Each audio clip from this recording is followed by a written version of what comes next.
नमस्कार दोस्तों, आज के हमारे इस वीडियो में हम आपके लिए रवि प्रदोष व्रत की पौराणिक कहानी लेकर आए हैं। एक समय की बात है, किसी गांव में एक गरीब ब्राह्मण परिवार रहता था।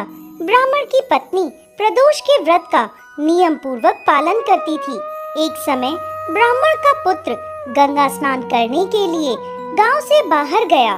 दुर्भाग्यवश मार्ग में चोरों ने उसे घेर लिया और कहने लगे, हम तुम्हें मारेंगे नहीं, हमें तुम्हारे पिता के गुप्त धन के बारे में बतला दो।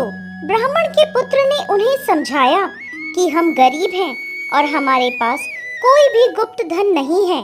तब चोरों ने उससे कहा, अच्छा तो तुम्हारी पोटली में ये क्या बंधा है?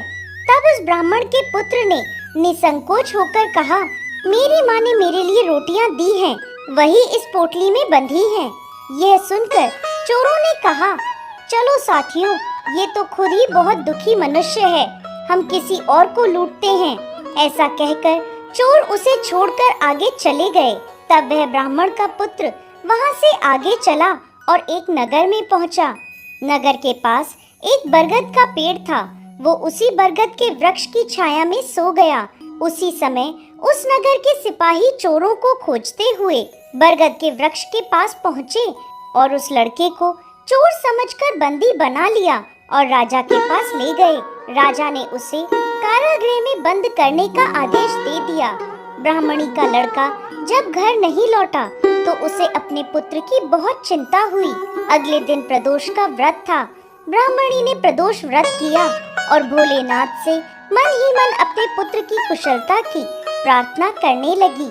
भगवान शंकर ने उस ब्राह्मणी की प्रार्थना स्वीकार कर ली और उसी रात भोलेनाथ ने उस राजा को स्वप्न में आदेश दिया कि यह बालक चोर नहीं है, उसे प्रातःकाल छोड़ दें, अन्यथा तुम्हारा राज्य वैभव सब नष्ट हो जाएगा।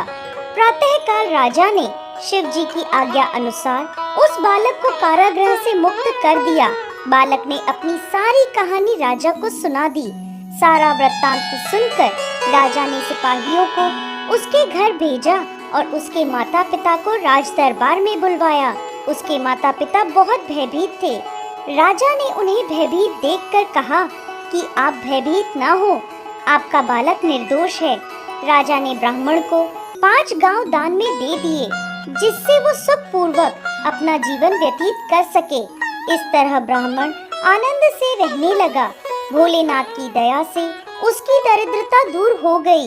जो भी मनुष्य रवि प्रदोष व्रत को करते हैं, वह सुख पूर्वक और निरोगी होकर अपना पूर्ण जीवन व्यतीत करते हैं।